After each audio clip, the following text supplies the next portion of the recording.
وما كان لنفس أن تموت إلا بإذن الله كتابا مؤجلا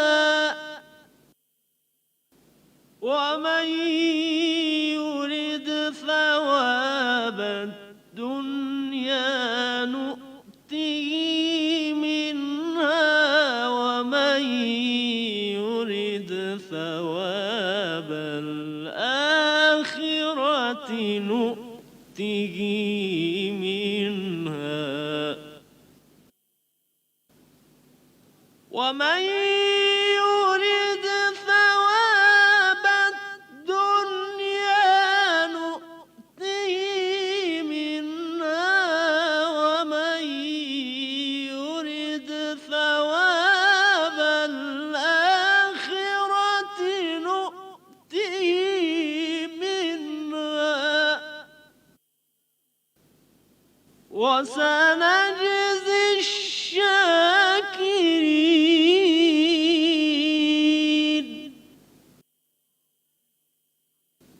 صدق الله العلي العظيم বিসমিল্লাহির রহমানির রহিম। মুহাম্মদ একান্তই আল্লাহর প্রেরিত রাসূল ছাড়া আর কিছু নয়। তাঁর আগেও বহু রাসূল অতিবাহিত হয়ে গেছেন। সুতরাং তিনি যদি মারা যান কিংবা নিহত হন, তাহলে কি তোমরা ইসলাম ত্যাগ করে সেই জাহিলি আর কুফরির যুগে ফিরে যাবে? মনে রেখো, যে পেছনের দিকে ফিরে যাবে সে আল্লাহর কোনো ক্ষতি করবে না। তবে যারা আল্লাহর কৃতজ্ঞ বান্দা হয়ে থাকবে তাদেরকে তিনি পুরস্কৃত করবেন। কোনো প্রাণী আল্লাহর অনুমতি ছাড়া মরতে পারে না।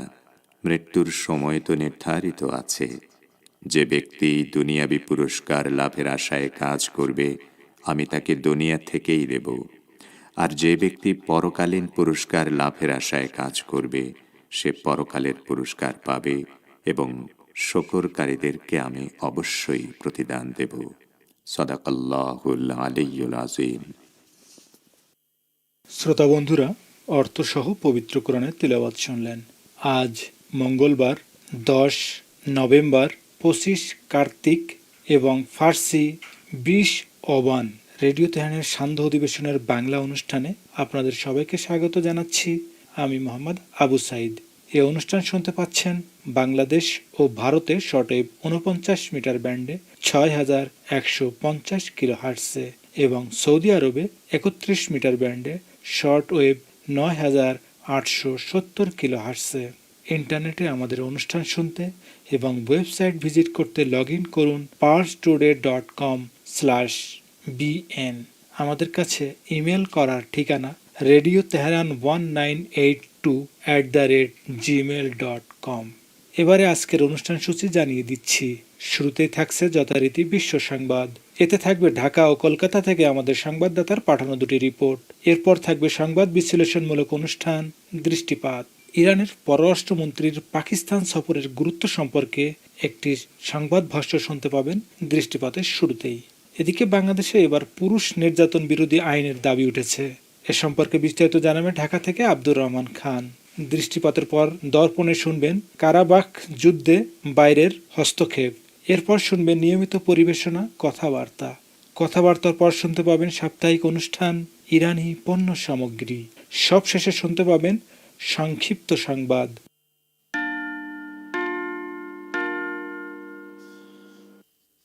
রেডিও তেহরান, শুরু হচ্ছে বিশ্ব সংবাদ।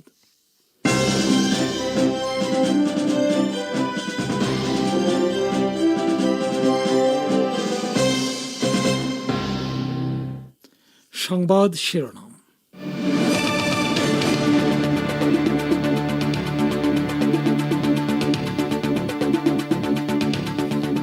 ইরান নিয়ে ইউরোপের সঙ্গে আমেরিকার মতবিরোধ নিরসন করতে হবে, নির্বাচিত মার্কিন প্রেসিডেন্ট জো বাইডেনের প্রতি জার্মানির আহ্বান। নাগোর্নো কারাবাখ অঞ্চলের নিয়ন্ত্রণ নিয়ে সংঘর্ষের অবসান, যুদ্ধবিরতি চুক্তি অনুযায়ী সরে যাবে আর্মেনিয়ার সেনা, মোতায়েন হবে রুশ শান্তিরক্ষী।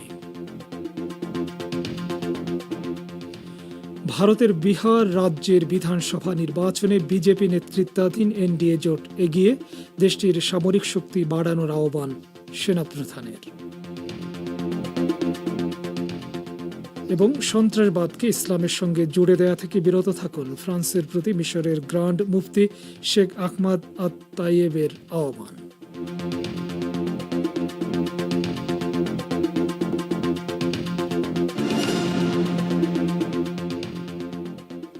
আসসালামু আলাইকুম শ্রোতা বন্ধুরা, সংবাদ শিরোনাম শুনলেন। এবার বিস্তারিত বিশ্ব সংবাদে আমন্ত্রণ জানাচ্ছি আমি সোহেল আহমেদ। জার্মানির পররাষ্ট্রমন্ত্রী হেইকো মাস হুঁশিয়ারি উচ্চারণ করে বলেছেন, ইরানের পরমাণু সমঝোতা নিয়ে ইউরোপের সঙ্গে আমেরিকার মতবিরোধ নিরসন করা না হলে আলোচনা বা অন্য কোনো প্রচেষ্টা ফলপ্রসূ হবে না। তিনি জার্মানির একটি রেডিওকে দেওয়া সাক্ষাৎকারে জো বাইডেনের নেতৃত্বাধীন পরবর্তী মার্কিন সরকারের সঙ্গে ইউরোপের সহযোগিতা সংক্রান্ত এক প্রশ্নের জবাবে এ হুঁশিয়ারি উচ্চারণ করেন। হেইকো মাস বলেন, আমেরিকা যখন ইরানের বিরুদ্ধে সর্বোচ্চ চাপ প্রয়োগের নীতি গ্রহণ করেছে এবং আমরা তেহরানের সঙ্গে আলোচনার নীতি অনুসরণ করছি, তখন দুই পক্ষের মধ্যে কোনো সমাধানে আসা অসম্ভব ব্যাপার। আমাদেরকে আবার এক জায়গায় আসতে হবে। হেইকো মাস বলেন, এ বিষয়ে ইউরোপ আমেরিকাকে সহযোগিতা করতে প্রস্তুত রয়েছে, কারণ ইউরোপ ও আমেরিকা যতক্ষণ ইরানের ব্যাপারে পরস্পর বিরোধী অবস্থানে থাকবে ততক্ষণ সমস্যার কোনো সমাধান হবে না। নাগোর্নো কারাবাখ অঞ্চল নিয়ে আজারবাইজানের সঙ্গে আর্মেনিয়ার গত 6 সপ্তাহের প্রচণ্ড যুদ্ধের অবসান হয়েছে। রাশিয়ার মধ্যস্থতায় আর্মেনিয়া একটি চুক্তিতে সই করেছে, যাতে ইয়েরেভান অধিকৃত অঞ্চল থেকে সমস্ত সেনা প্রত্যাহার করার প্রতিশ্রুতি দিয়েছে। ইয়েরেভানের এই পদক্ষেপে আর্মেনীয় নাগরিকরা ক্ষুব্ধ হয়েছেন। তারা একে পরাজয় বলে বিবেচনা করছেন। সর্বশেষ যুদ্ধবিরতি চুক্তিতে সই করেছেন আজারবাইজানের প্রেসিডেন্ট ইলহাম আলিয়েভ, রাশিয়ার প্রেসিডেন্ট ভ্লাদিমির পুতিন এবং আর্মেনিয়ার প্রধানমন্ত্রী নিকোল পাশনিয়ান। আর্মেনিয়ার প্রধানমন্ত্রী সম্মত হয়েছেন যে তার দেশ আজারবাইজানের কাছে আগামী 15 নভেম্বরের ভেতরে কিছু অঞ্চল ছেড়ে দেবে। এছাড়া 1 ডিসেম্বরের মধ্যে আরও কিছু অঞ্চল ছাড়া হবে। যুদ্ধবিরতি চুক্তি অনুসারে নাগোর্নো কারাবাখ অঞ্চলে রাশিয়া ফেডারেশন 1960 জনের একটি শান্তিরক্ষী বাহিনী মোতায়েন করবে এবং তাদের কাছে ক্ষুদ্রাস্ত্র ও 90টি আর্মড পার্সোনাল ক্যারিয়ার, 380টি অটোমোবাইল এবং বিশেষ সরঞ্জাম থাকবে। এদিকে চুক্তি স্বাক্ষরের আগে আর্মেনিয়া সমর্থিত নাগোর্নো কারাবাখের বিচ্ছিন্নতাবাদী সরকার আজারবাইজানের বাহিনীর কাছে সেখানকার দ্বিতীয় বৃহত্তম সুসা শহর হারানোর কথা স্বীকার করেছে। একই সঙ্গে তারা জানিয়েছে, আজারবাইজানের বাহিনী এখন কারাবাখের প্রধান শহর খানকেন্দির খুব কাছে চলে এসেছে। এই শহরটি ইস্তেপানাকার্থ নামেও পরিচিত। নাগোর্নো কারাবাখের জাতিগত আর্মেনীয় নেতৃত্বের মুখপাত্র বাকারাম পোগোসিয়ান তার অফিসিয়াল ফেসবুকে জানিয়েছেন যে আজেরি বাহিনীর কাছে সুসা শহরের পতন হয়েছে। অন্যদিকে রাশিয়ার প্রেসিডেন্ট ভ্লাদিমির পুতিন বলেছেন, নাগোর্নো কারাবাখ নিয়ে আজারবাইজান এবং আর্মেনিয়া পূর্ণাঙ্গ যুদ্ধবিরতিতে সম্মত হওয়ার পর সেখানে শান্তিরক্ষী পাঠাচ্ছে মস্কো। তিনি বলেন, নাগোর্নো কারাবাখের কন্টাক্ট লাইন বরাবর রাশিয়া এক কন্টিনজেন্ট সেনা মোতায়েন করবে। পুতিনের এই বক্তব্য রাশিয়ার টেলিভিশন চ্যানেলগুলোতে সম্প্রচারিত হয়েছে। আপনারা বিশ্ব সংবাদ শুনছেন রেডিও তেহরান থেকে, আর প্রচারিত হচ্ছে বাংলাদেশ ও ভারতে শর্টওয়েভ 49 মিটার ব্যান্ডে, আর সৌদি আরবে শোনা যাচ্ছে শর্টওয়েভ 31 মিটার ব্যান্ডে। বাংলাদেশের আওয়ামী লীগ নেতৃত্বাধীন সরকার নির্বাচন ব্যবস্থাকে পুরোপুরি একটি প্রহসনে পরিণত করেছে বলে অভিযোগ করেছেন বিএনপির মহাসচিব মির্জা ফখরুল ইসলাম আলমগীর। তিনি বলেন, নির্বাচন কমিশন যদি সরকারের প্রভাবমুক্ত না হয় তবে সুষ্ঠু নির্বাচন সম্ভব নয়। বিস্তারিত জানাচ্ছেন ঢাকা থেকে আব্দুর রহমান খান। বাংলাদেশে আওয়ামী লীগ সরকারকে অবৈধ আখ্যায়িত করে বিরোধী দল বিএনপি অভিযোগ করেছে, এ দলটি ক্ষমতায় টিকে থাকার জন্য সম্পূর্ণভাবে রাষ্ট্রীয় প্রতিষ্ঠানকে ব্যবহার করে গণতন্ত্রকে ধ্বংস করে ফেলেছে। তারা কোনো পর্যায়ের একটি নির্বাচনকে সুষ্ঠু করতে পারে না, তাই জনগণ ভোটের প্রতি মুখ ফিরিয়ে নিয়েছে। আজ মঙ্গলবার দুপুরে গুলশানে বিএনপি চেয়ারপারসনের রাজনৈতিক কার্যালয়ে অনুষ্ঠিত এক সংবাদ সম্মেলনে এ অভিযোগ করেন বিএনপি মহাসচিব মির্জা ফখরুল। ঢাকা 18 ও সিরাজগঞ্জ 1 আসনের উপনির্বাচনে সরকার ও নির্বাচন কমিশনের ভূমিকা তুলে ধরার জন্য এই সংবাদ সম্মেলন আহ্বান করা হয়। এ সময় মির্জা ফখরুল বলেন, গণতান্ত্রিক প্রতিষ্ঠান যদি না থাকে গণতন্ত্র প্রতিষ্ঠিত হয় না। এর আগে আজ শহীদ নূর হোসেন দিবস উপলক্ষে 90-এর গণ আন্দোলনের ছাত্র নেতাদেরকে সাথে নিয়ে বিএনপি চেয়ারপারসনের উপদেষ্টা তৎকালীন ছাত্রনেতা আমানুল্লাহ আমান শহীদ নূর হোসেন স্মৃতিসৌধে পুষ্পমাল্য অর্পণ করে বলেন, যে গণতন্ত্র পুনরুদ্ধারের জন্য রক্ত দিয়েছিল সেই গণতন্ত্র আজকে অবরুদ্ধ। আজকের এই নূর হোসেন দিবসে আমাদের শপথ গণতন্ত্র ফিরিয়ে আনার জন্য নতুন করে আমরা আরেকটি গণ অভ্যুত্থান আমরা সৃষ্টি করব। ওদিকে আজ শহীদ নূর হোসেনের আত্মার প্রতি শ্রদ্ধা জানিয়ে জাতীয় পার্টির চেয়ারম্যান এবং বিরোধী দলীয় উপনেতা গোলাম মোহাম্মদ কাদের এমপি বলেছেন, যে আশা নিয়ে নূর হোসেন আত্মত্যাগ করেছেন সেই প্রত্যাশা আজও পূরণ হয়নি।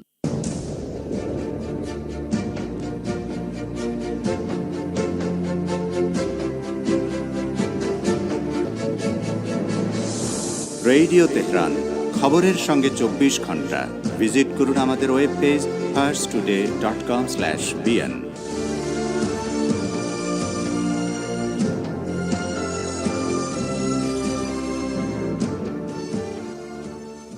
ফিরছি সংবাদে। বাংলাদেশ আওয়ামী লীগের সাধারণ সম্পাদক ও সেতুমন্ত্রী ওবায়দুল কাদের বলেছেন, গণতন্ত্রের প্রাতিষ্ঠানিক রূপ দেওয়ার পথে প্রধান বাধা হচ্ছে বিএনপি। শহীদ নূর দিবস উপলক্ষে রাজধানীর গুলিস্তানে নূর হোসেন চত্বরে আওয়ামী লীগের পক্ষ থেকে শ্রদ্ধা নিবেদন শেষে তিনি সাংবাদিকদের আজ একথা বলেন। সেতুমন্ত্রী বলেন, আজ গণতন্ত্র মুক্তি পেয়েছে, কিন্তু গণতন্ত্রকে প্রাতিষ্ঠানিক রূপ দিতে না পারলে এবং 30 লাখ শহীদের আকাঙ্ক্ষার অসাম্প্রদায়িক প্রগতিশীল ও উদার গণতান্ত্রিক বাংলাদেশ প্রতিষ্ঠিত করতে না পারলে সত্যিকারের গণতন্ত্র সুপ্রতিষ্ঠিত করা যাবে না। গণতন্ত্রকে এই প্রাতিষ্ঠানিক রূপ দেওয়ার পথে শেষ খবর পাওয়া পর্যন্ত 243 আসনের মধ্যে এনডিএ জোট 120টি, কংগ্রেস নেতৃত্বাধীন মহাজোট 115টি এবং অন্যরা 8টি আসনে এগিয়ে রয়েছে। বিভিন্ন সংস্থার বুথ ফেরত জরিপে মহাজোট জয়ী হয়ে রাজ্যে ক্ষমতায় আসতে চলেছে বলে জানানো হয়েছিল, কিন্তু বাস্তবে দেখা যাচ্ছে এ পর্যন্ত এনডিএ জোট এগিয়ে রয়েছে। ভারতের সেনাপ্রধান জেনারেল বিপিন রাওয়াত বলেছেন, তার দেশের সামরিক শক্তি বাড়ানো না হলে শত্রুরা নয়াদিল্লিকে বেকায়দায় ফেলে দিতে পারে। এছাড়া ভারতীয় বিমান বাহিনীর প্রধান RKS ভাদুরিয়া বলেছেন, ভারতের শত্রুদের কাছে বিপদ গভীর ও দীর্ঘমেয়াদী। বিস্তারিত জানাচ্ছেন কলকাতা থেকে আব্দুল হাকিম। ভারতের প্রতিরক্ষা বাহিনীর প্রধান chief of defence staff CDS general Bipin Rawat বলেছেন, ভারতীয় সামরিক বাহিনী খুব জটিল ও অনিশ্চিত পরিবেশে কাজ করছে এবং তাদেরকে এই অঞ্চলে শান্তির জন্য ক্ষমতা বাড়াতে হবে, কারণ সামরিক শক্তি মজবুত না হলে ভারতের বিরোধীরা এতে ফায়দা তুলতে পারে। তিনি আজ মঙ্গলবার ওই মন্তব্য করেছেন। জেনারেল রাওয়াত বলেন, ভারত প্রয়োজন হলে প্রতিবেশী বন্ধু দেশগুলোর সাথে তার সামরিক ক্ষমতা ভাগ করে নিতে চায়। তিনি আজ প্রতিরক্ষা ও সামরিক ভিত্তিক পোর্টাল ভারতশক্তি.in এর 5ম বার্ষিক সম্মেলনের উদ্বোধনী অধিবেশনে বক্তব্য রাখার সময় ওই মন্তব্য করেন।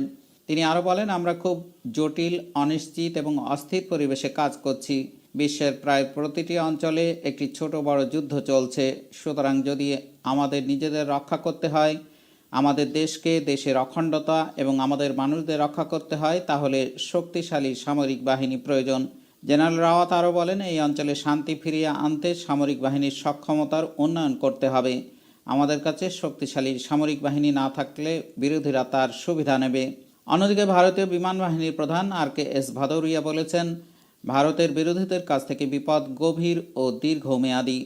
সিডিএস জেনারেল রাওয়াতের এ ধরনের মন্তব্য বেশ তাৎপর্যপূর্ণ, কারণ ভারত ও চীনা সেনারা গত 6 মাস ধরে পূর্ব লাদাখে মুখোমুখি অবস্থানে থাকায় সেখানে অচলাবস্থা চলছে। দুদেশের মধ্যে চলমান উত্তেজনা ও অচলাবস্থা নিরসনে উভয় পক্ষের মধ্যে একাধিকবার কূটনৈতিক ও সামরিক স্তরে আলোচনা অনুষ্ঠিত হয়েছে, কিন্তু এ পর্যন্ত কোনো কংক্রিট ফল পাওয়া যায়নি।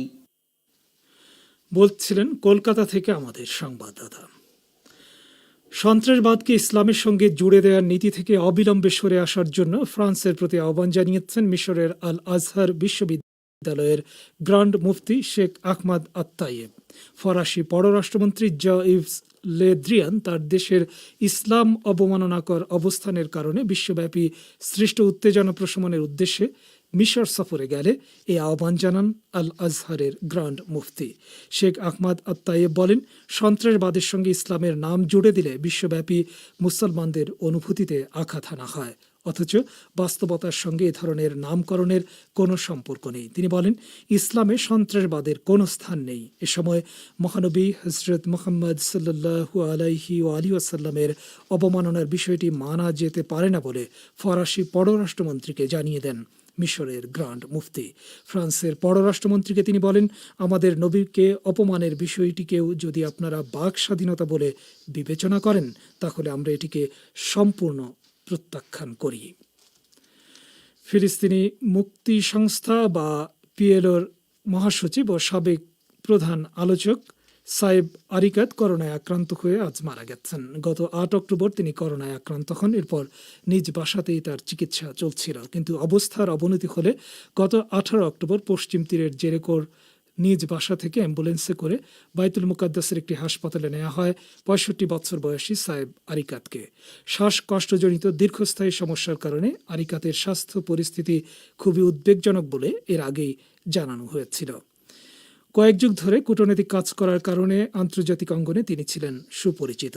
ফিলিস্তিনের বর্তমান প্রেসিডেন্ট মাহমুদ আব্বাসের প্রশাসনে কাজ করার আগে তিনি ইয়াসির আরাফাতের সঙ্গেও কাজ করেছেন। আন্তর্জাতিক মানবাধিকার সংস্থা অ্যামনেস্টি ইন্টারন্যাশনাল সংযুক্ত আরব আমিরাতের কাছে প্রায় $3 কোটি মূল্যের ড্রোন বিক্রি না করতে আমেরিকার প্রতি আহ্বান জানিয়েছে। মানবাধিকার সংস্থাটি বলেছে, ইয়েমেন এবং লিবিয়া যুদ্ধে সংযুক্ত আরব আমিরাত জড়িত হয়ে দেশ দুটিতে বেসামরিক জনগণ হত্যা করছে। অ্যামনেস্টি ইন্টারন্যাশনালের মধ্যপ্রাচ্য এবং উত্তর আফ্রিকা বিষয়ক পরিচালক ফিলিপ নাসিফ সোমবার বলেন, আমেরিকাকে অবশ্যই এমন ধরনের অস্ত্র ও সামরিক সরঞ্জাম সরবরাহ বন্ধ করতে হবে যা ব্যবহার করে সংযুক্ত আরব আমিরাত বেসামরিক নাগরিকদের উপর হত্যাকাণ্ড ঘটায়। গত সপ্তাহে মার্কিন প্রতিরক্ষা সদর দপ্তর কংগ্রেসের কাছে একটি নোটিশ দিয়েছে, যাতে সংযুক্ত আরব আমিরাতের কাছে অত্যাধুনিক MQ-9B ড্রোন বিক্রি করার প্রস্তাব দেওয়া হয়েছে। শ্রোতা বন্ধুরা, বিশ্ব সংবাদে এই ছিল আমাদের সর্বশেষ আয়োজন। সঙ্গে থাকার জন্য ধন্যবাদ।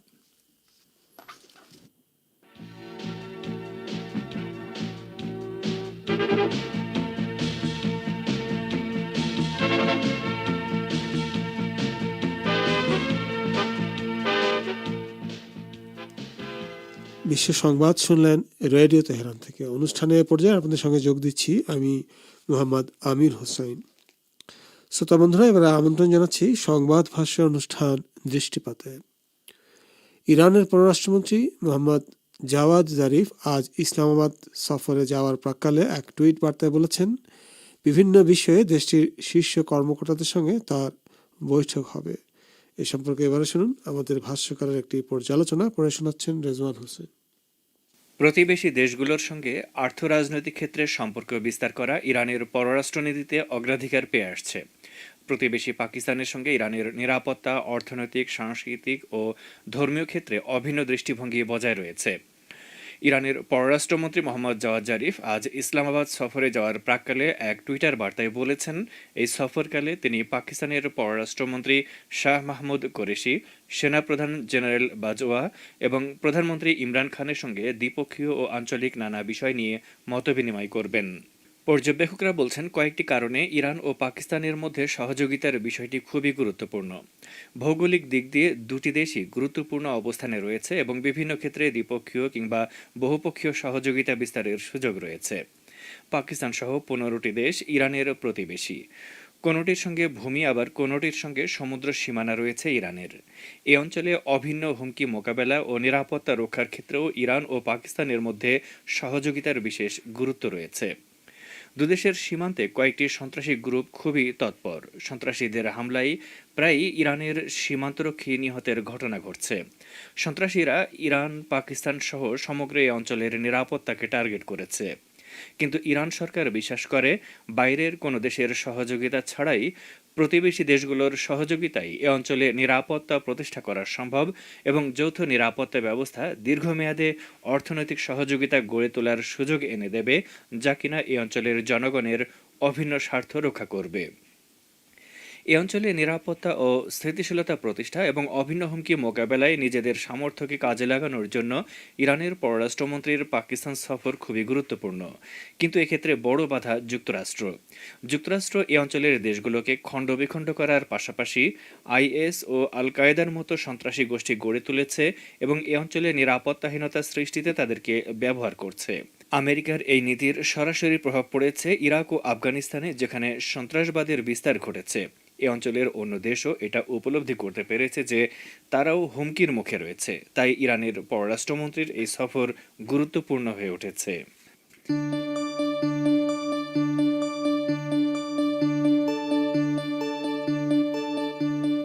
আপনারা রেডিও তেহরানের অনুষ্ঠান শুনছেন সরাসরি তেহরান স্টুডিও থেকে। ইন্টারনেটে আমাদের অনুষ্ঠান প্রতিদিন শুনুন এই ঠিকানায় parstoday.com/bn। ফেসবুক লাইভে যোগ দিন এই ঠিকানায় facebook.com/রেডিও তেহরান bn। আমাদের কাছে ইমেল করার ঠিকানা radioteheran1982@gmail.com। ফিরে আসছি দৃষ্টিপাতে। এবারে দৃষ্টি দেব বাংলাদেশের দিকে। বাংলাদেশে এবার পুরুষ নির্যাতন বিরোধী আইনের দাবি উঠেছে। এই সম্পর্কে এবারে শুনুন ঢাকা থেকে আমাদের বিশেষ প্রতিনিধি আব্দুর রহমান খানের প্রতিবেদন।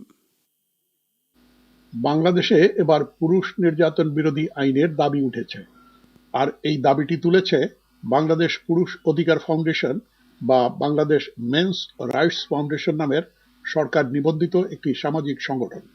দেশে পুরুষ নির্যাতন বিরোধী আইন প্রণয়নের দাবি নিয়ে আগামী 19 নভেম্বর আন্তর্জাতিক পুরুষ দিবস উদযাপন করবে এই সংগঠনটি। নির্যাতিত পুরুষদের সহযোগিতার জন্য গঠিত প্রতিষ্ঠানটির তথ্য অনুযায়ী দেশে প্রতিদিন কমপক্ষে 5 জন করে বিবাহিত পুরুষ তাদের স্ত্রীদের দ্বারা নির্যাতনের শিকার হন। সেই হিসাবে বর্তমানে দেশের বিবাহিত পুরুষদের প্রায় 80% কোনো না কোনো সময় নারীর দ্বারা নির্যাতিত। এদের মধ্যে উচ্চবিত্ত প্রশাসনিক কর্মকর্তা থেকে শুরু করে নিম্নবিত্তরাও রয়েছেন। পরিবারে পুরুষ নিপীড়ন প্রসঙ্গে সংগঠনটির মহাসচিব প্রকৌশলী ফারুক সাজেদ রেডিও তেহরানকে জানান, দেখা যাচ্ছে যে ওয়াইফ চলে গেছে, বাবা মার সঙ্গে থাকতে চান না, একা থাকতে যাচ্ছে, তারপরে প্রেম ঘটিত বিষয়, পরকীয়া বিষয়, এই ধরনের ক্ষেত্রগুলোতে দেখা যাচ্ছে যে যৌতুকের মামলা দিয়ে দিচ্ছে, নারী নির্যাতনের মামলা দিয়ে দিচ্ছে, কোথা থেকে একটা ঈশ্বরের কাছ থেকে একটা সার্টিফিকেট নিয়ে তারা একটা মামলা করতেছে। মানে এই ধরনের বিষয়গুলো কিন্তু পুরুষরা মানে কান্নাকাটে, অনেক সময় আত্মহত্যার কথা তারা কিন্তু বলতেছে। অনেক সময় দেখা যাচ্ছে যে শারীরিকভাবে তারা নির্যাতন করতেছে পরিবার থেকে, এবং মানসিক তো আছেই, তারপরে বাচ্চাকে নিয়ে যাচ্ছে। তো এখন পুরুষরা পুরোপুরি অসহায় আসলে এই বিষয়গুলোতে। রাষ্ট্র এইসব বিষয়ে কোনো আইন তৈরি করে নেই। সংস্থার সভাপতি শেখ খায়রুল আলম, যিনি নিজেও এরকম নির্যাতনের শিকার, তিনিও প্রশ্ন তুলেছেন, পুরুষদের সুরক্ষার জন্য আইন থাকবে না কেন? প্রথমে আমার বিরুদ্ধে যৌতুকের মামলা করা হয়েছে, ওইখানে আমি জামিন নিয়েছি। তারপর আমার বিরুদ্ধে নারী নির্যাতনের মামলা করা হয়েছে, কিন্তু ওইখানে জজ সাহেব তদন্ত দিয়েছে। তদন্তে আমি নির্দোষ মানিত হওয়ার পরও আমার বিরুদ্ধে ওয়ারেন্ট হয়েছে। আমি এটা নিয়ে হাইকোর্টের সামনে বিভিন্ন জায়গায় মানববন্ধন করছি। ওই মামলাকে আমার বিনা অপরাধে আমাকে 77 দিন হাজত কাটতে হয়েছে। আমার কথা হলো, যদি একজন পুরুষ যদি নির্যাতনের শিকার হয়, তাহলে উনি কি আইনের সহযোগিতা পাবেন না? বাংলাদেশ পুরুষ অধিকার ফাউন্ডেশনের নেতৃবৃন্দ উল্লেখ করেছেন, নির্যাতিত পুরুষ অনেক ক্ষেত্রে সামাজিক সম্মানের কথা ভেবে এই বিষয়গুলো চেপে যান। আবার কেউ কেউ ক্ষতিগ্রস্ত হবার পর প্রতিকার চেয়েও পাননি। অনেক ক্ষেত্রে এ কারণে ভুক্তভোগী পুরুষ আত্মহত্যা বা হত্যার শিকার হচ্ছে। এছাড়া স্ত্রীর পরকীয়া, পরিবারে স্বামীর পিতামাতা বা ভাই বোনের উপস্থিতি সহ্য করতে না পারা, যৌতুক বা নারী নির্যাতনের মিথ্যা মামলা, এসব কারণেও সমাজে অনেক পুরুষ মানসিকভাবে নিগৃহীত হচ্ছেন। আর এ কারণেই পুরুষদের জন্য আইনি সুরক্ষা প্রয়োজন। প্রতিবেদনটি শুনলেন, আর এরই সঙ্গে শেষ হলো সংবাদ ভাষ্য অনুষ্ঠান দৃষ্টিপাত। আপনারা এই অনুষ্ঠান শুনছেন